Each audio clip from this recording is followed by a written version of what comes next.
All right, everyone. I wanted to welcome you to our Wednesday Wisdom Series. We've been putting on these webinars for a long time. We try and do it every single solitary month. We don't hit it every month, but we're pretty darn close to it. And what we do is we try and provide a variety of topics, whether it's cybersecurity or around the Microsoft 365 stack of applications. Today, we are going to talk about Microsoft Outlook, and I'm super excited about it. But first, I want to introduce myself. My name is Cohen Barnes. I'm the CEO of Sundog, and I have with me our marketing manager, Josh Plaza. So he is going to be my sidekick today. And what he's going to help me with is, if you have any questions, what I need you to do is just move your mouse down to the bottom of your screen, and you should see a chat button. Go ahead and click on chat or Q&A, whatever works for you, but chat, and go ahead and post your question. If you want your question to not be seen, put it in Q&A. If you want it to be seen, put it in the chat section, and we'll make sure that we address those as we go along. And feel free to ask a question at any time. I'm happy to be interrupted and be able to get your questions answered, because this is an educational webinar. So the point is to get as much education as possible. So we try and keep it to 30 minutes. So I really want to be cognizant of that. I got a few things to go into. Maybe we'll get done a little bit early, which would be awesome. And I can send you on your way with a wealth of knowledge in a short period of time. So without further ado, I think we'll just go ahead and kick it off.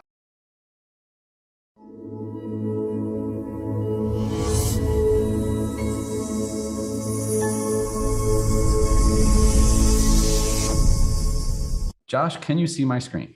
Yes, indeed. Sweet. Okay, so this is live, people. This is my inbox right now coming at you.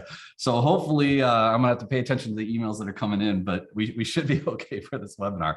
But I'm a big believer. I like to show you firsthand what's going on and how I use things. And the best way to do that is to give you a real example of my Microsoft Outlook. So first thing I'm gonna cover, if you look on the side over here on the left, you're going to see I have a ton of folders. And what I do is I use my inbox as kind of like a to-do. So I try and keep it under control. Like you can see, there's 48 items, and it tells you at the bottom left, in my inbox right now. That means there's 48 things that I need to do. I probably get about 150, 200 emails a day. So that's how I keep track of things. And once I've completed it, I might delete it, right? But a lot of times I want to keep track of the email for future reference. And I know Microsoft has a great search function, but sometimes if you don't remember the person's name, the company name, or what the subject exactly was about, sometimes just searching for email is very tough. So what I do is I create folders and I'll move people's mail into it. So an example would be, well, I'll just go to our in-house. So if I expand the in-house folder that I have right now, you're going to see all of our staff. So there's various mails in there. So let's just say Amy here was one of my staff, and I wanted to go ahead and save that email. So we'll say Amy is Brian, but what I'll do is I'll just drag by clicking on my left mouse button, clicking on the email and holding the left mouse button down, and I'll drag it over and I'll drop it into that folder. And now that email is in that folder. So if I ever want to go back and look for it, I know I can go to the Amy folder and I can look through all the emails, and there I could search for a particular email and find it. But it's a really nice way to be able to organize all of your emails. So how do you create a folder, Cohen? Great question.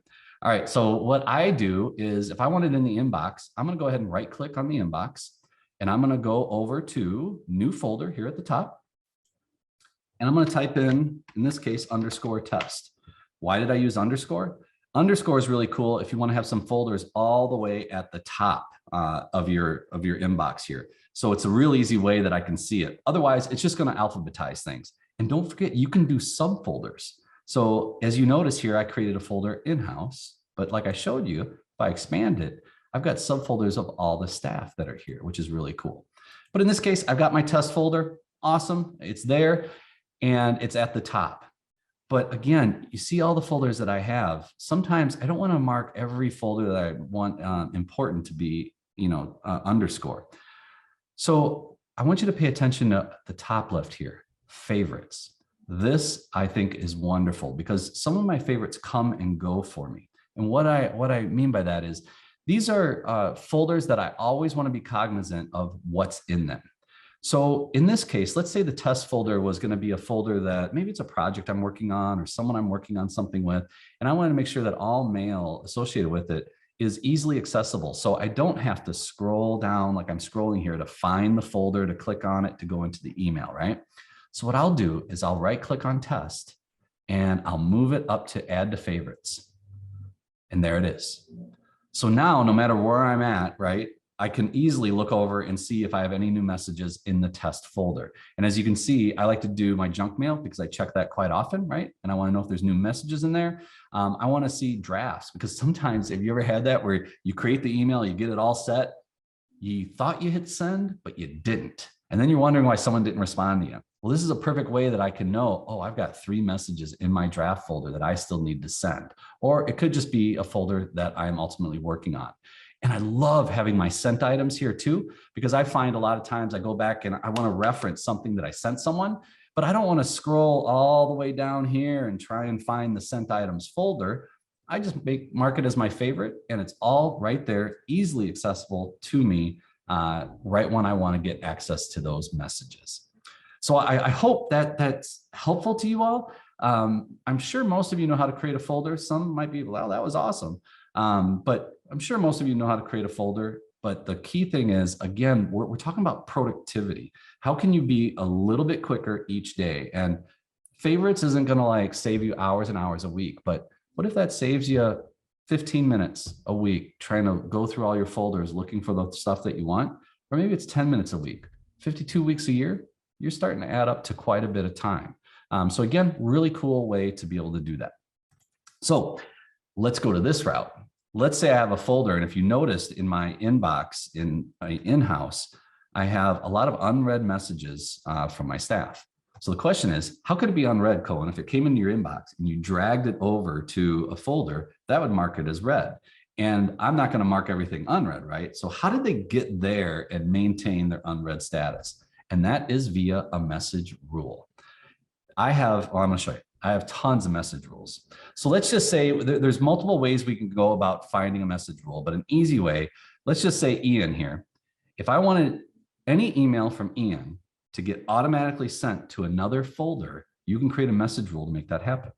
So if I right click with my right mouse button on Ian's email message and I go to rules, I can create a rule or I can manage a rule. Real quick, I'm going to go to manage just to show you something really quick. Dun, dun, dun. These are all the rules that I have set up. There's a lot of them in there from different companies, different people, you name it, right? So in this case, I'm going to go ahead and right click on Ian's message. I'm going to go to rules. I'm going to say create a new rule. So what it asked me is, well, what qualifies? So if I say anything that has the subject of, in this case, meet with Ian Sundog, that would make no sense because he might send me an email with different subject matter, different subject in the future. So what I want to do is, in fact, I got to pick a different one because it's going to be a little bit better. Let's do Alan Moran. So I'm going to go to rules, create rule. I can select from Alan. So now any email that Alan sends me, I can do something with it. What can I do? Well, I could do where I could display a new alert window. Like I want to call out, boy, when so-and-so is emailing me, I want to make sure that I get notified with it. I can play a sound. So you could have the Imperial March, let's say from Star Wars, when a certain person is emailing you, just to really call attention to it, right? And you can also, because you can select multiple options, but in this case, I'm going to have it just go, I'm going to move it to a folder. So all what I have to do is go to select folder. And I can browse. Let's say I want to go to my inbox. Let's say I want to, oops, not that one. Here, inbox, in-house, or there's my test folder. I could just select my test folder. Let me go back up to it. Bam, hit OK, and hit OK again. And watch what's going to happen here. It's pausing because it's thinking. It's like, ooh, I got to do something. So it's asking, do I want to run this rule on all the email in my current inbox? Now, some of you I know never delete anything out of your inbox. You probably have 15,000 messages. This could take a little while, but if you were starting to sort through it all and you wanted to move stuff into folders, this is a really cool feature because you could check, run this rule now on messages already in the folder. And if I hit OK, did you notice it disappeared? So if I go over to my test folder, there's the email from Alan Rim. And that's why a lot of these are marked as unread, because they came in and it automatically moved them over to a subfolder for me. And what's really cool about that is I can come in here and I do it every day and I look to see what messages staff has sent me that I need to respond to. Again, that to-do list idea, right? That's just a really easy way to be able to do that. All right, I want to pause. Are there any questions at all, Josh, yet, or no? You're muted, man. Number one phrase. Darn it. Sorry. No, it doesn't look like we have any questions so far, Cohen. Keep going, Okay. keep going. All right, cool. All right, so message rules. Oh, yeah. Okay, so we're talking productivity. I want to make sure that we really focus on that. So one thing I'll tell you, if you're like me, you probably get a lot of email messages, and you're getting a ding or whatever your sound is every time you get it. You're getting a little pop-up down on your taskbar here saying you have a new message. You're getting your Outlook icon on your taskbar has you have one new message. And for me, if I'm focused on something and I see the little pop-up come up and it has a preview of who it's from, I'm gonna be like, I'll just check my email real quick. And that is a distractor throughout the entire day. So you have the ability to say, no mas, I'm going to turn off notifications. And I would highly, highly recommend that. So what you can do now, unless you're only getting like 5 emails a day, then keep them. It's great. But if you get a bunch and you want a little silence, click on File, the top left, go to Options. You can click on Mail, and they're right here. What do you want to happen when new mail arrives? Do you want it to play a sound? I don't want it to play a sound. Do you want to briefly change the mouse pointer where it'll turn to an email message in the back? Boy, if you want to talk about a real distractor. The envelope icon in the taskbar, display a desktop alert. What do you want to do? Well, I just uncheck, clear it all out, and I hit OK. And now I never get notified when there's a new email message. I'm in Outlook enough that I'm pretty darn current in getting back to people. I don't need my computer constantly reminding me of it. And you can do the similar thing on your mobile device as well. So you're not always being interrupted and distracted when new email comes in. All right. Email signatures. You all, there's a lot of people that don't do email signatures. And I tell you, I can't say enough, please do them. Because a lot of times you could be communicating with someone and it's like, you know what, I'm just going to call them and I don't have your phone number.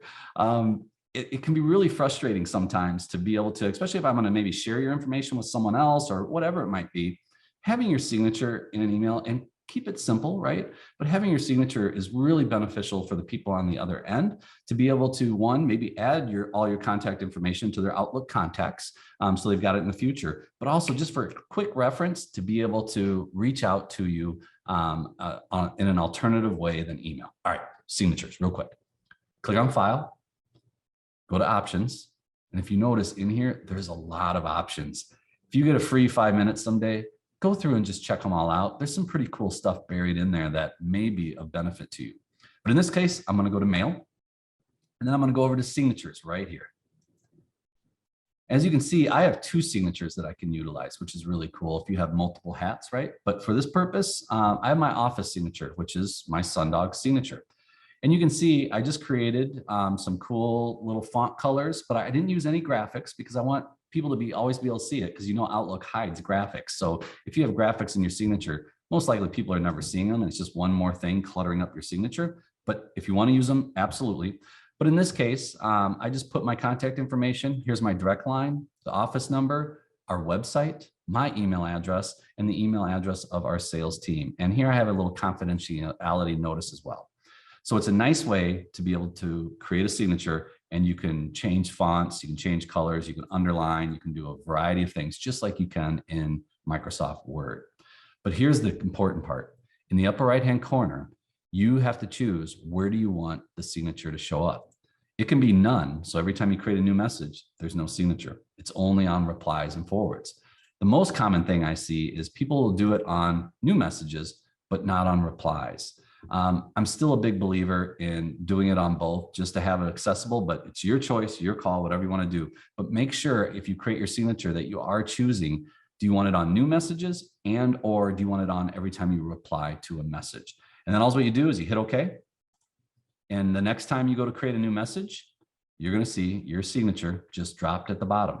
And the cool thing is if you have multiple accounts in Outlook, which I do, I can choose a different signature. And now that email message is going to come from a different email account within Microsoft Outlook. So some of us have multiple email accounts. Could be your personal email account that you want to bring into Outlook, whatever it might be, but you can have multiple signatures, which is really cool. And here you can choose which account do you want to send the email message from. All right, 11:17. We're cranking out here. So the next one is, oh yeah. Really quick, yeah. Cohen, I got to interrupt you. We do have a question. How do you block? How would you block somebody? Super easy. So let's say Ian here, I don't mean to pick on Ian, but let's say Ian is irritating me and I want him gone. All what you have to do is right click on the email, go down to junk and say block sender. I'll never see Ian again. And where it puts it is over here in your junk email in the upper left-hand corner. And you can go in there occasionally, sort through and see if there's any miss or false positives, and you can move those back out to your inbox. And then when you're done, you can just click empty folder and it'll purge them all out. And that way, when new ones come in, you can see there's some new ones and you can go ahead and see. And that's one of the reasons why I mark that as a favorite. So it's super easy for me to be able to monitor my junk mail filter whenever I want. But again, right click, junk, block sender.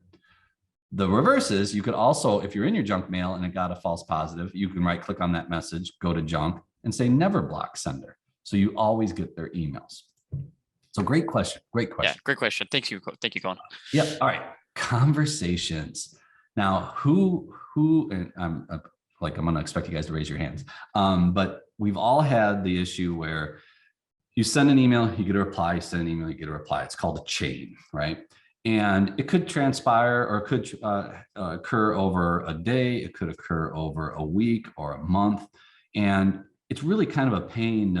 Where is that reply that he sent? And you're going through and you're looking for it, or you're looking for in that email chain, where's that attachment that someone sent? And the emails are everywhere. They could be in a folder. You move some of the emails to a folder, could be in your inbox. You could be wondering, what emails did I send as replies to those? So there is a really cool feature in Microsoft Outlook that I adore called conversations. So if I click on view at the top, you're going to see a little checkbox here, show as conversations. Go ahead and check that. It's going to ask you, do you want to do it on this folder or all mailboxes? I just do it on a folder by folder basis. I don't know why necessarily, because every folder I'm in, I love to have conversations, but you can choose all mailboxes and it'll just do everything. But I'm just going to say in this folder, my inbox. So you notice all of a sudden a few things shuffled around. Let me show you. So Sergey, I should know how to say it. Sergey, I'm assuming. Sergey? Sergey, thank you. Oh my God. Hey, I've had a rough day. So yeah, so Sergey, if you noticed, this little arrow appeared in front of his name. And what that's telling me is it's not just that email, there's more emails there. So what I can do is if I click on that little arrow, I can see the emails that he has sent me in the past. So it could be a conversation of 20 emails and they'll all be in there. And by the way, how it does this is by the email subject. It'll condense all subjects that are the same in one conversation. So if I was looking for an email that he sent me, I can go ahead and choose. I could click on any one of them and I could see which email is which and get the information I need. But what's even cooler is you notice when I clicked on that arrow, it still didn't change. If I click on it again, now it'll show me every email associated with that chain. All the emails I sent, I deleted, I've got in different folders, and you can see it shows this one's in the sent items. And if I hover my mouse over, I can find out this one's in my inbox, or it might be another one that would say this is in the test folder. But it's a super cool way to see all the information that went around a particular email conversation, consolidated into what looks like one email. And the more important part is it lists it as the conversation moves up your inbox by date. So whatever the last email was, that's where it's going to appear in your inbox, which is super, super cool. So I can't say it enough. Use conversations. You're going to fall in love with them. And it's going to be a great addition to Outlook and is going to make you way, way more productive. All right. Any other questions?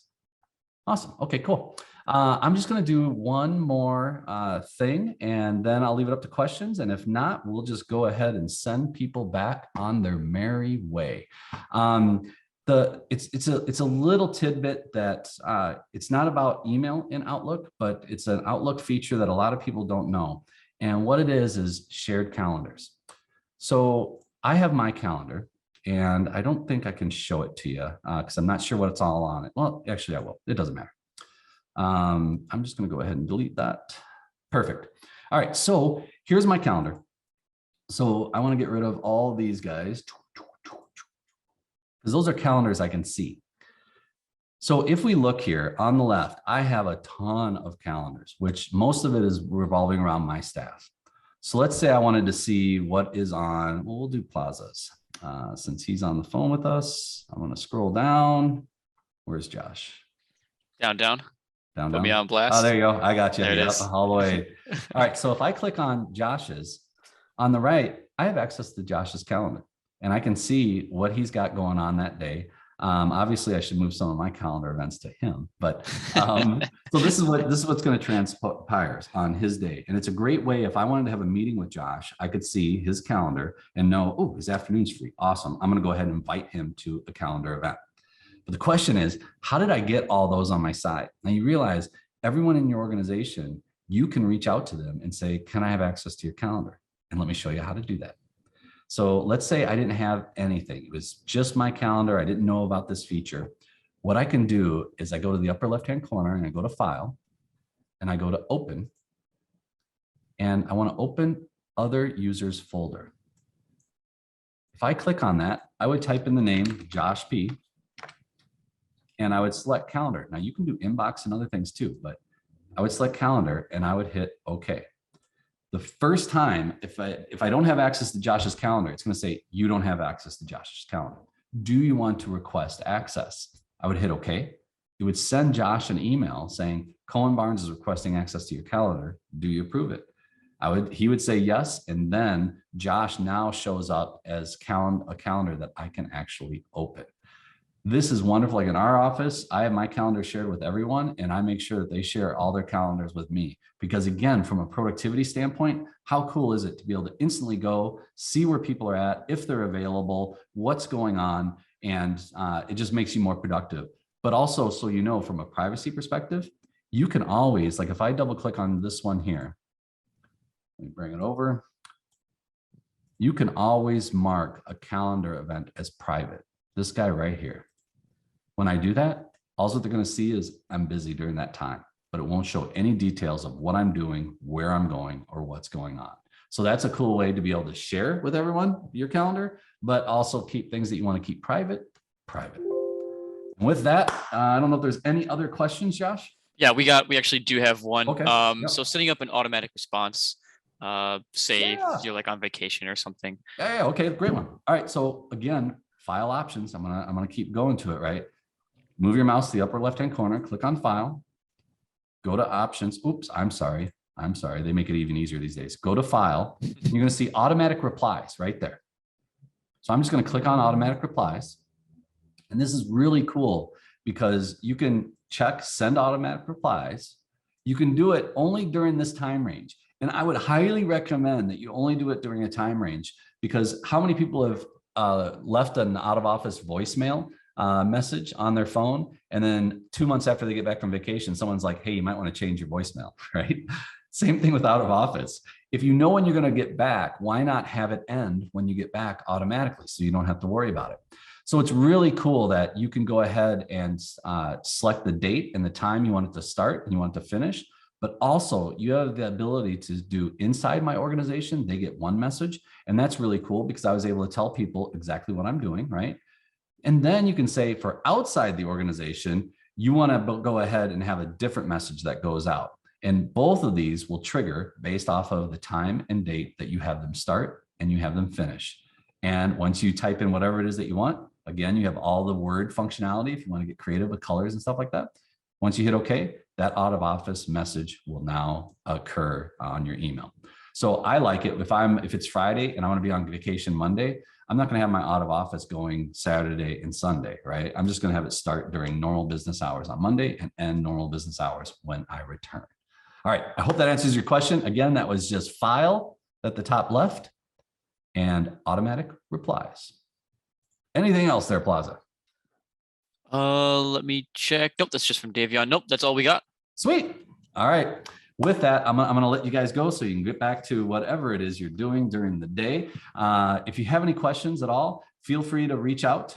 You can give us a call at 815-991-2400. You can email us at your team, Y-O-U-R team @sundogit.com. This is a recorded webinar, so we will have this on our YouTube channel. And if you want to see all the YouTube videos that we have, which we've got a wealth of information online, just go to our website, sundogit.com, scroll down to the bottom and click on the YouTube icon, and it'll take you right to our channel for a bunch more information. So with that, I just want to thank everyone for attending, and I look forward to seeing you next time. Take care, everybody. Thanks, guys. Bye.